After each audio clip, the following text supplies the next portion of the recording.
All right, so I'm here with old cousin Dan. What up? And today we want to discuss a very important topic that is dear to both of our hearts. And that actually started with a comment that one of you guys made on one of my videos that said, following you for quite a while, David, but I think you hit a dead end with your style journey. Stuck at the old avant-garde brands. CCP and Co have been great for some years now. Now it starts to look kind of dated. So at first when I read this, I was like, wow, man, that's a hate comment. But then I thought about this and yeah, it's kind of true actually. Yeah. So that's why we're closing the channel today. It really got us to thinking, and we discussed this for quite some time now. We thought it kind of makes sense to do a video and deep dive and also get your opinions obviously in the comments. Yeah, for sure. To start a conversation, because we really think that yes, avant-garde is dead and has been dead for a while. Yeah. But I think the brands like really bring still so much to the table, even though the products might be, I don't know, 5 years old. Yeah, exactly. The emotional and the artisanal value that those brands bring to us, that really makes those brands relevant in today's age. Right? Yeah. And just, I mean, first thought that I had was I kind of forgot we were talking English, and I was like, wait a second. We can do it both ways. Exactly. And and secondly, I think it's also quite interesting because we're not people who are so keen on buying something that's super new or like the latest edition or whatever. I mean, we're both wearing things that are like probably like 8 years old or whatever. And so I think it's... Let me interject. Yeah, sure. That's a really, really important point. I think the definition of fashion is that time plays a factor, right? For sure. It's relevant for X amount of time. Yeah. Probably usually months. Yeah. And I think for us, the definition of fashion is probably in the wrong word for us. So I think for us, time doesn't really play a big role. Absolutely, no. Even though in the word avant-garde, time is sort of incorporated. That's an interesting topic, I think. Yeah, true. But yeah, we've never been on like trends and stuff. No, exactly. That was what I was gonna say. Is I think we both, by nature, I think we've never been people who are like, I have to present myself in some sort of way that makes me relevant today. I want to, or we want to in that sense, want to convey something to the viewer or whoever's following us or whatever, somewhat a feeling of like timelessness and something that I think it has more of an emotional value to us rather than something that is keeping up with the times. And I think actually that's true for all avant-garde heads, right? It's not only for us. I think the whole avant-garde or artisanal, let's call it artisanal niche, right? One of the main mantras is, okay, you buy a shoe for, I don't know, 2K, and it holds up for your life. Exactly. And that by default is the exact opposite of the definition of fashion, which is exactly.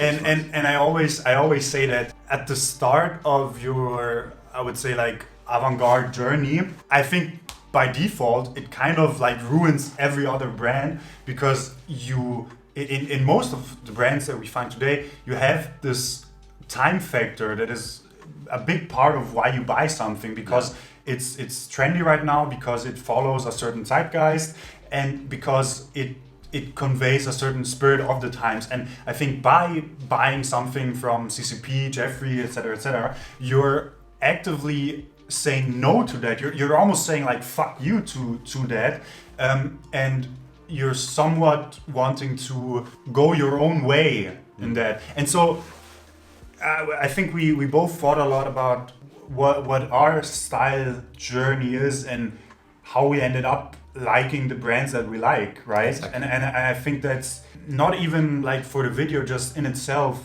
very interesting idea, because if one were to see us today dressed how we're dressed, nobody would say like, oh yeah, he's into so and so. It would be a quite normal and form-fitting outfit.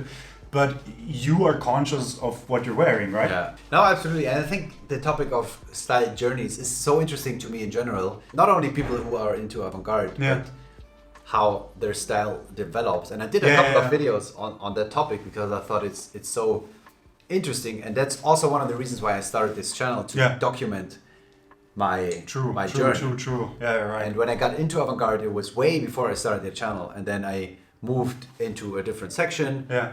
Always came back, etc., etc. And I think it's so interesting in general, no matter what you like, how your style develops. And I wouldn't even say improves. No, because it's not a constant improvement. It's more of a roller coaster in somewhat. Yeah. And I think you said something that triggered something in me. Why do you think that one gravitates, or more so you or me, that we still, after all these years that we've kind of been into the same brands basically, why does one always gravitate towards one certain brand or a certain selection of brands? You know what I mean? I think for me at least, it has a very strong emotional component. Yeah. I don't remember with who I had this discussion, but I came to an understanding within myself that I understood that I tend to gravitate towards brands that convey a certain sense of someone who's an introvert, of someone who... Then you're probably wrong with CCP. Do you think so? I think he's quite an introvert. Don't you think so? Oh, yeah, I mean, yeah, he is. Exactly. But his pieces are not. Well, you're right. Like, and that's a inside joke that we had. Yeah. I always say he buys the more humane exactly. stuff. I mean, yeah, of course he's an introvert because and I like to think of him and Deepti and Jeffrey and all those people as somewhat... Jeffrey not so much. Yeah, okay, maybe other brands, but of people that are like inherently introverted and who just want to express their own creativity. And I think I buy more into the person behind the clothing than the clothing itself. Yes and no. Yeah. I've always been that kind of person. I always believe that if you want to be heard, you shouldn't scream louder, but you should improve your argument. There's like this quote, I don't know what it is. That's a good point. But that's that's a good point. And to me, the argument in that case is the product. Yeah. Shouting loud is marketing, let's say. Yeah. Or you could also say the person behind. Yeah. So I would say, for example, if you take Deepti, for example, I think it's 100% product focused because I have no idea what she's like. Exactly. Yeah. Sure. And it's the same with Carol, actually, right?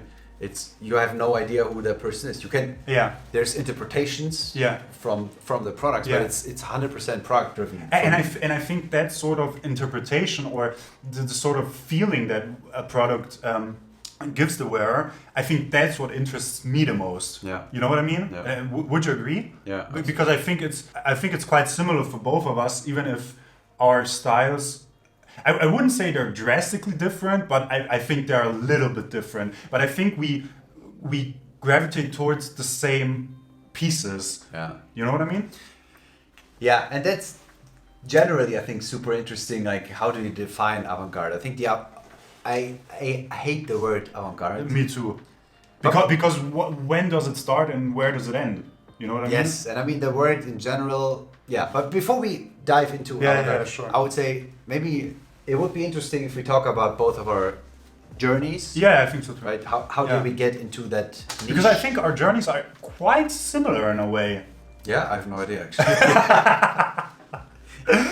Okay, maybe start with you or whatever you prefer. I can start whatever you want. No, I mean, I think my journey is a little bit shorter just because of the time structure of it. Because you're so much younger. Exactly. That's a very cool way of phrasing that I'm an old guy. Exactly. No, but I think, my journey was like a lot of people. He could be my son. But yeah, exactly. Actually, I am his son. Probably. This is the reveal. Who really knows? Who really knows? No, my journey was quite similar to a lot of other people. I started out with like Jordans and streetwear, and by default also kind of like band shirts. Although I have to make the distinction that I didn't gravitate towards band shirts because like fucking Justin Bieber and Jerry Lorenzo said so, but because all my teenage life, I spent going to concerts and collecting shirts that I don't even know what the bands are doing today of those shirts. You know what I mean? And also again the money factor. And then I think after Jordans came like the time where. What was your favorite Jordan? Do you know? Boy, yeah, sure. I have two. My all-time favorite is the Cement Force. For sure. And then I don't know why, and I don't even like the color orange that much, but I love the shattered backboards ones, the orange and black ones. I love them so much. Is it? We never talked about. Yeah, that's true. That's true. That's interesting. Okay. Yeah. But what are yours? Oh, because wow. I know you're also a big, or you were at least a big Jordan guy. Back in the good old days. Yeah, exactly. When Jordan still played. Yeah. Yeah, I mean, for me, it was always the Jordan 2, which is like the hyper underdog Jordan. Like, still to this day, nobody likes the Jordan 2. Yeah, but because of the story, maybe? It was made in Italy. It was the first, like, upper class, exactly, luxury sort of. And I always liked the silhouette as well. Yeah, and I think he also, after the Jordan 1, didn't he kind of, like, almost have a contract with Adidas? That was before Jordan. Exactly, yeah, you're right. Yeah. And that's probably, like, Adidas still hates itself. Oh yeah, for sure. Not doing that. But I mean, they got Kanye now. Yeah, at least that, They got Kanye.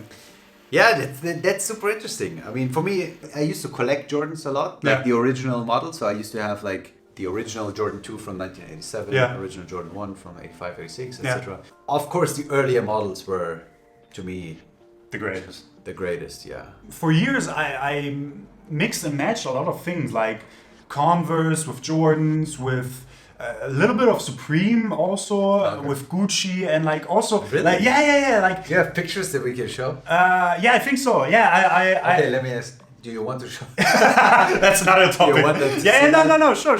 If I find them, I send them to you. Okay. And it's very a drastically different style. I think I was very much into like the whole hip hop aesthetic, although I was more of like a punk guy and hardcore guy, and I would say less of a hip hop guy, you know.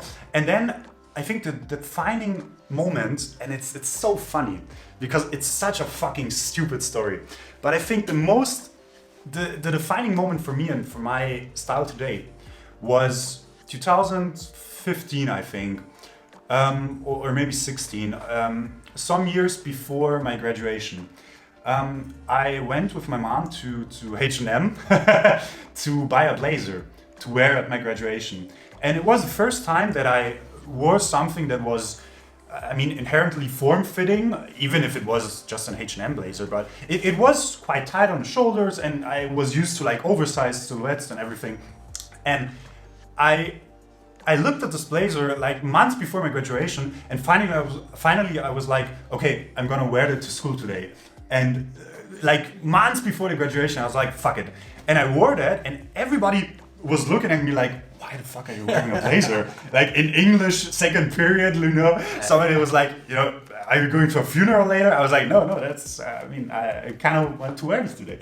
And that's awesome. And that was the first time that I felt really comfortable in clothing without wanting to prove something to somebody. I wanted to prove something to myself with the blazer, that I could wear something quite slim fit or form fitting, let's call it, that was inherently my piece. And everything after that was somewhat like a downward spiral into like CCP and Paul Harden and all sorts of guys that do very slim-fitting silhouettes. And so the moral of the story: buy fast fashion. Exactly, buy H&M blazers. You know, I still have the blazer. Oh, really? Yeah.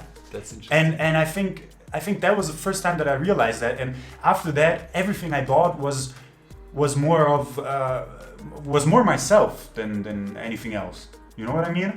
Also, like jeans, I used to wear. And then let me ask you this, like, because it's still quite the long journey from H&M. Oh, for sure. What was the journey to the first touch point? Where did you first see? Okay, what was the first brand that you saw from Avant-Garde niche? Yeah. And then how did you discover that? You know, I remember that also very distinctly. The first brand I think was Rick. Just because I had always heard his name, like in rap songs, for lack of a better word. And I really fell in love also with his persona, you know, he's such a badass still. Yeah. But the first time I saw CCP, which really was like a light switch for me in my head, was in a store in Italy. I think the store is called Rail Store. I think it still exists, which is a really cool store, great selection. And back in the day, I think 2015, 14, maybe somewhere around that, they used to carry CCP, and they had drip sneakers. And I remember the display was like one drip sneaker just normally positioned and the other one upside down, so you did see the drips. And I was like, and I was with friends, and they were like, "What the fuck is that shoe?" And I was like, "Man, I really don't know." And then I talked to the sales advisor, and he was like, "Yeah, that's CCP and so, and you can walk in them." I didn't try them on at that day, but it really resonated so much in my mind. And years later, or not even years, I think like 1 year later, I was like, I kept this name in the back of my head, but I never really researched about CCP. But that really, I think, was my So CCP introduction. was one of the first brands. So first brand was Rick, and the second was CCP then. I think so, yeah. Maybe the third one was actually Paul Harden, but I think it goes Rick, CCP, and Paul Harden for me. It's pretty straight down the rabbit. Yeah, it's really like head first, you know. Yeah. Okay. Interesting. Yeah, and here we are today. How was it with you? I think Coming into fashion, that's probably too long, that story, or like interest in fashion, but interest in avant-garde. And it actually came from a picture that I saw on Tumblr, yeah. where there were like 4 people, all dressed in black, Yeah. mostly leather, interesting silhouettes. Yeah.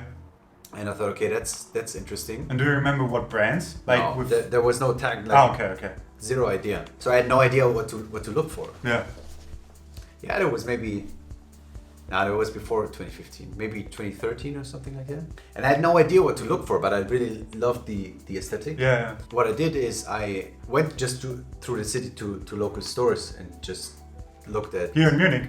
No, I used to live in Ireland Yeah. back then. And so I went to Zara, Yeah.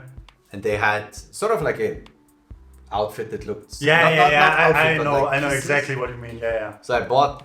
I don't even know what it was, like a long hoodie. with- Yeah. And also like a shorts that had like tights underneath. Yeah. There was one. I used to wear that too. Yeah. So that was probably the first, if I remember correctly. Yeah. Everybody at the office looked super weird at me when I walked in like this. I bet. But yeah, then I started researching. I don't remember, to be honest, what it was, but I remember going on Reddit and like just researching. Oh yeah, that's a big rabbit hole. Yeah.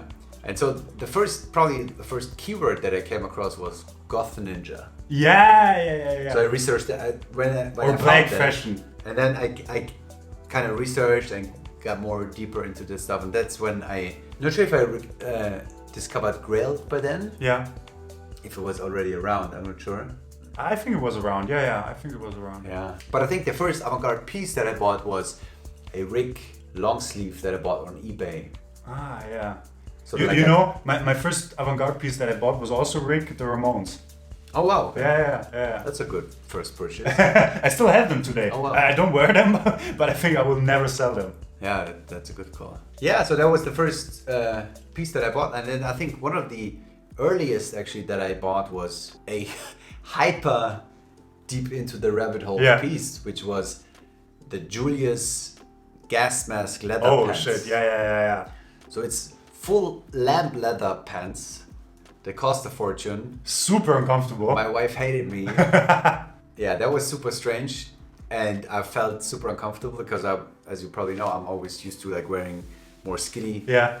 bottoms, but those were like super wide at least at the top. Yeah. With a gazillion pockets Yeah, and stuff. exactly. And weight a crazy amount of, it was insane. But that was probably the first, or one of the first pieces that heavier pieces that I bought. And then I remember like researching, and then everybody was like, yeah, CCP is the end game. Yeah. So I researched, and I remember like seeing those drip sneakers on eBay from a guy from Germany, and he wanted 750 euros. Yeah. And I messaged him and I asked him like if he's out of his fucking mind. Like, are you sure you want 750 for a used pair? Yeah. I had no idea what the retail was on them. Now, of course, I would buy every pair that's out there. For Exactly. 750. And I'm actually still in touch with that guy today. But yeah, that was probably the first encounter that I had with CCP. And then I think like the first heavy purchase that I made was from Darklands. I bought the CCP Westbank with the fingerless gloves. Yeah. Both in one purchase. And then I straight downward from there. Yeah, I mean that's already pretty much. Yeah, exactly. That's end level. Down, yeah. But yeah, that's probably my journey. And it was pretty early on, I would say. Like many years ago. But you kind of went also towards like a different phase, right? Where you wanted kind of like this somewhat sporty aesthetic. Yeah, mixed that came with, later then. Yeah. So I don't know. I would say really deep. So that's how it started, like with those first purchases, and then I went down. My wife hated it more and more. I don't know. At some point, I was bored because nothing was happening. Yeah. Apropos, like the title, like is Avant-Garde Dead. Exactly. And like nothing changed, and I was kind of bored with the whole fashion topic in general, and that honestly happens to me on a regular basis still today. Same. I'm actually in that phase right now where I'm like, I get super excited, and then I don't know, it's oversaturated. Yeah. With old stuff. Yeah. So I bought that stuff for a couple of years, and then I bought and sold as I always did and still do. I had enough of fashion. Yeah. So I stopped with everything for like a year. I just didn't care. I just wore whatever I had. Yeah. And then I got more into it again. At that time I was running a lot, so it was more like, again, emotionally driven. Yeah. And the mindset that I had was really focused on sports. So I was also focused more on like technical fabrics, etc. Exactly, And also functionality, right? Yeah, sure. One of the things that really like threw me off when I had this Paul Harden coat, we talked about this, which weighed like 4.5 kilograms. But when the wind was out there, it was still blowing in everywhere and I was cold. So I thought, okay, why not buy a down jacket that weighs like 300 grams and keeps you warm, right? So more functional driven and also running a lot. So that's why I moved. And that's actually how I started this channel as well. Right? Yeah. So new wind into an old passion, I would say. Yeah. But then what really happened was, and if you've been following this channel for a while, you know the shift back towards avant-garde. Yeah. And that's where you're at now, right? Exactly. And honestly, I think if we do a video, which I hope we'll do in 20 years, we'll sit not here but somewhere else, we'll hopefully still talk about the same brand. Yeah, I'm sure we will. Yeah. And the reason, like for me personally, and then I stop talking is there are many reasons, but to me the biggest reason for me is the emotional one, right? If you have a person creating a product, and that's when you look at technical and all other genres, usually those are machines making the products. Yeah. With artificial materials, etc. But here you have like the hands-on, really. Exactly, and you have a philosophy behind it. You have a real person behind it. And that's, I think, what keeps us coming back. You know, even if the products aren't up to date, I would say. Yeah. The point is, we've made such a drastic change to our style, and we've been through such a journey in a way. The question right now is also because the whole CCP, avant-garde, whatever aesthetic is somewhat having like a resurgence. Are those products that were made like 10 years ago still valid? How do they compete today in the sense, like basically, is Avant-Garde dead? That's like the title of the video, you know? What's the difference, or what's the real value between like a CCP pair of boots that was made like 10 years ago that everybody is still wearing, and what comes after that? You know what I mean? I think when we not even in the sense of us two, just like generally talking. I think when you ask the question, is Avant-Garde dead? I think the first thing that has to be done is, yes, define avant-garde, but I don't want to do that. Yeah, I think a lot of people have already made that, you know. But I think what is important is to sort of address the different categories that fall into avant-garde. Because I think Sure. on the one extreme you have Rick Owens, who is, to me at least, the definition of avant-garde fashion, who is very real to the word avant-garde, which means looking forward or being ahead of time. Because he has very futuristic silhouettes, etc. So he's definitely developing probably faster than any other designer. Sure. But then you also have brands like Paul Harden, who also fall under the category of avant-garde, Yeah. who's basically deriving the designs from original designs that came from 100 years ago. Exactly. Yeah. And I think the mistake is probably in the word or the definition of avant-garde, that both Yeah. of those brands fall in the same category. But they're and completely different. They are exactly the opposite. Yeah. Of course. So I would say yes, avant-garde is dead when you look at the whole spectrum of brands. Yeah. But you have some brands who are definitely true avant-garde. Pushing. And by definition, avant-garde can't be dead because it's ahead of time, right? Yeah, that's a big mindfuck. Yeah. If you think about it. But then you have obviously those strong designers who define avant-garde, like CCP. Yeah. And is something new happening there? No. No. Is it dead? Absolutely no, because the product has been so strong That it's still relevant today. Absolutely. Which is crazy to me, you know. I think, and it can go also the wrong way. I mean, I don't want to lean too much onto what I'm saying, but I think a bad example, I think, is Yoji. Yoji has been doing the same thing since 1976, and I mean, he's still relevant, of course, and he still does beautiful silhouettes. But I mean, I'm also not a Yoji head, but I can tell the difference between some white pants from last season and some white pants from 1990. You know, so it's a very broad spectrum, and I also let me one point on that. That's interesting because I fully agree. But then, for example, I bought probably the same Elena Dawson blazer for the third time. Yeah, and it's exactly the same one. Yeah. And yes, stupid that I sold it. Yeah. But nevertheless, it's not a new design. No, of course. But I think the difference here is that you have those, for example, if you take Paul Arden and Ados, all those like hyper niche brands, I would say. Yeah.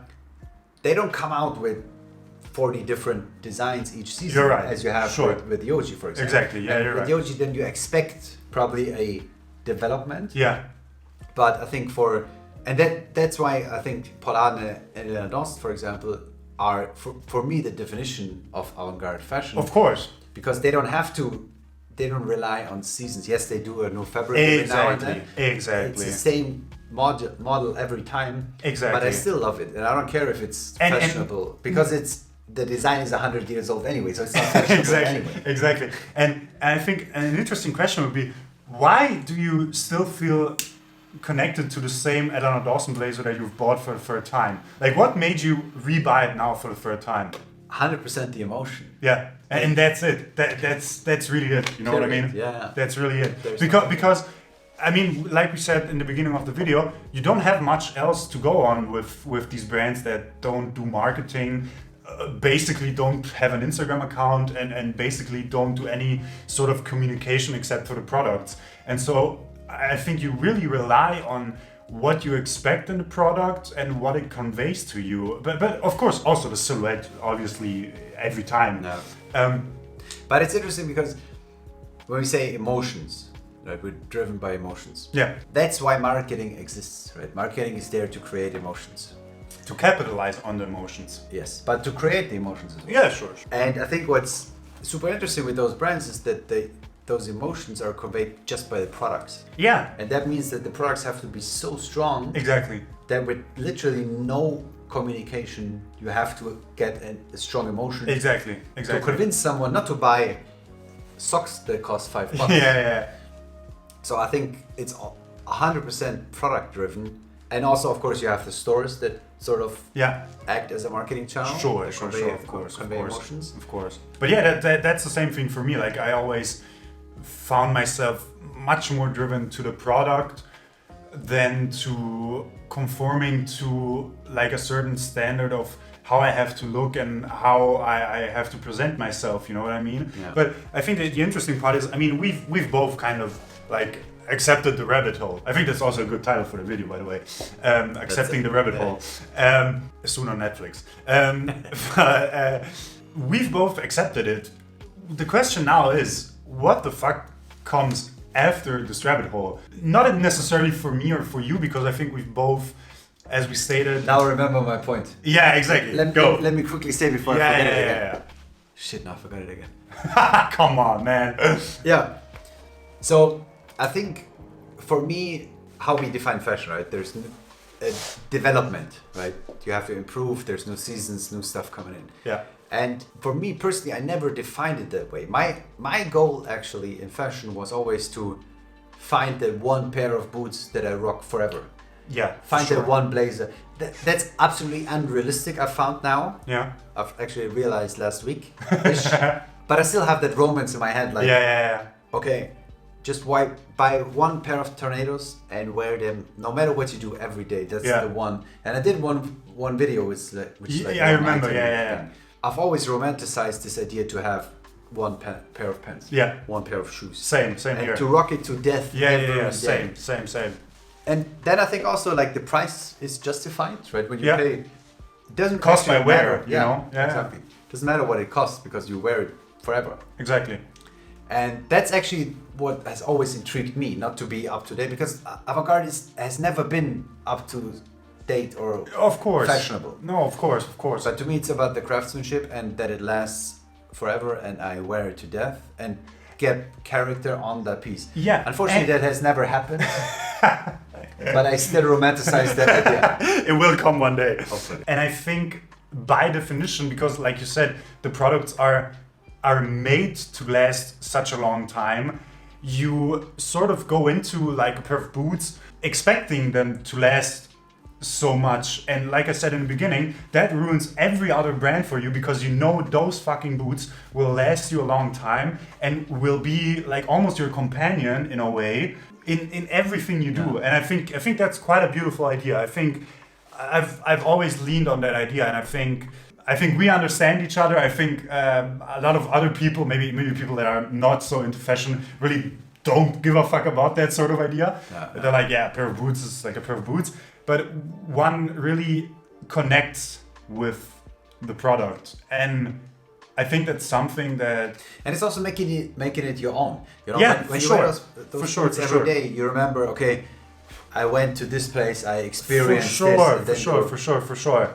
Absolutely. And I mean, I have to be honest, I completely forgot the point I was going to make, so I'm kind of sort of rambling about it. We're just having fun here. You know? Exactly. But yeah, it's really almost like an emotional relationship with the product that one is seeking. I think that's also why back then, when I was like more into streetwear and whatever, I kind of sort of drifted away from that, because I realized that those products really weren't giving me any emotion at all. They were just like filler pieces or like something to post on Instagram or whatever. In regards to now, where I really don't feel forced by anything to either wear anything or to show myself wearing anything. It's more about what you do with the product. And so I think the definitive answer to the question is Avant-Garde dead? In a way, yeah. But I think... Suck it up. Yeah, suck it up. I think everybody who's into those sort of brands sort of accepts it for what it is, and accepts that it may be more valuable in that moment to own that pair of boots that will last you a long time, and not maybe buy the 10th logo shirt. You know what I mean? I think that's the real distinction between what we or you guys understand as avant-garde and what it actually means to somebody. Okay, so I think the question that comes to my mind is, if avant-garde is dead, if I buy one pair of boots and rock them forever, I don't have a YouTube channel because I don't have anything to present. So I think the question is, okay, what comes next, right? How do you develop? And that's also a discussion that we have had a couple of times. Evolving in your style doesn't necessarily mean you have to improve. No. I'm not asking, okay, what comes after CCP, because in my opinion, that is the pinnacle. I don't know anything. There's nowhere to go. Exactly. Basically. Exactly. So there's no going up. Yeah. But you can go left and right. Exactly. So the question is, okay, what do you do next? And honestly, I don't have an answer to that. I really don't know. Thank you guys for watching this. No, but honestly, like... Yeah, I to be honest, I also really don't have an answer. One thing that I always think about is like, especially like CCP, like we talked or like we said in the previous video, CCP is inherently uncomfortable. And so I think the logical consequence of that would be that maybe some people may find themselves in a position where they're kind of sick of a pant that really doesn't fit and is super uncomfortable, and may switch into brands that are more comfortable and more. That's what I did. Exactly. Yeah. And so I think it will be more like a mixture between the sort of that's really accurate. Like kind of the way you did, the sort of sporty aesthetic mixed with this artisanal touch in a way. I think that may be something that we will see in the future, but I really honestly, don't know. And also, I don't think we fall into that category, because I've worn the same outfit for like 5 months now, and I don't plan on changing, and neither do you. You've never done sports in your life. Exactly, that's also a big point to it. And I don't plan on doing it. No, but I think that's exactly the move that I made, right? I'm getting old. Well, I've been old for a while now. So I thought, okay, why not get comfortable when you have to go outside anyways? Yeah. And it rains, why not have something that protects you from the rain? Exactly. Why not wear a pony pants, leather pants? Exactly, yeah. Yeah, but then that's right. At some point, this gets kind of boring as well, right? And then you, that's when I realized, and I think I needed that move towards that tech wear or whatever you want to call it, aesthetic, because that's when I realized, okay, I need more in the product. I need the person behind that. I need that emotional connection. And for me, it's hard to have an emotional connection to a piece that is made by a machine and has like zero emotions. And that's why that's why this diversion was really important to me, to go back to really realize what is important to me in the beginning. Yeah, for sure. Same here. It doesn't mean that I won't move somewhere else. Yeah. But I now I would say I probably wouldn't. But yeah. Who knows? But I think also like the moral of the story is like, buy what you like and buy what you think is comfortable for you, but also most importantly, buy what gives you emotion. Yeah. Because if you're just buying for the sake of buying, there's no point to it. There's no start and no end. And I think the logical conclusion is to say that one should tend to what feels right to oneself. And exactly, and that's honestly, that's to me the most important point that I just wanted to mention as well. It's like, find your own style, and it's a sentence that you've probably heard a million times. But I think I personally hate nothing more than a person who's dressed in one brand. Yeah, it's like you're copying that outfit from a lookbook. Yeah. And that doesn't make much sense to me. And if you're comfortable in Balenciaga paired with CCP, then do. Yeah, sure. And it fits your personality, that's cool. And it's, to me, honestly, I like that more than looking like a lookbook character. Of course. Of a certain brand, because it's easy to have a full CCP outfit because obviously it matches. Exactly. But there's no value add from your perspective, right? I think the wearer has the responsibility, right, to add value when it comes to combining the different pieces. Of course. How does the blazer fit with the boots, etc.? Of course. And I think it's too easy when you dress in one brand. There's no value add from your side. You're just copying the designer's value, basically, and that's not interesting. I think so too, and maybe the moral of the story is also not to think about is Avant-Garde dead or what comes after it, but more so what do you do with those brands and those products, and do they convey a certain story to you, or actually are you able to make them your own? Because when that is done, whatever brand it is, it really doesn't matter, but I think it shows. I think it really shows. I think it works better, and I think I would agree, and I mean we both I think can make that statement because we've gone up and down the rabbit hole. I think you feel more comfortable in it, and you come to a point where you're not longer proving anything to somebody other than yourself, like I did when I put the blazer from H&M on that time, and I was like, fuck yeah, this is it. And full circle, now I bought the CCP blazer and I'm like, fuck H&M, and I'm like back to where we started basically. Next month you'll wear Balenciaga blazer. Yeah, next video. No, honestly, that's a good point. I think, is Avant-Garde dead? It has been for many, many years, in my opinion. Yeah. But I think it doesn't depend on the brands, whether it's dead or not. For sure. It depends on the customers and Yeah. what you make of it. And I think when you buy a blazer that's 10 years old, but it's still one of the best blazers that exists on this world. It's the most beautiful feeling. And it's your responsibility to make it not dead, to wear it in an outfit Yeah. so that it's alive and it has a new meaning Yeah. and it continues. Onward. Yeah, Whatever it is, absolutely. yeah. Absolutely. So do we have an answer to that? No, we don't, as you can probably tell. But I think it's a highly Philosophical. topic. It would be interesting to get your points. Yeah, honestly, for sure. in the comments. We're happy to have a conversation with you. And yeah, do we have any other points? I don't think so. I will check for the H&M blazer and I'll get back to you. Probably don't want to see that. All right, thank you guys for watching. Thank you very much. See you next one. Cheers.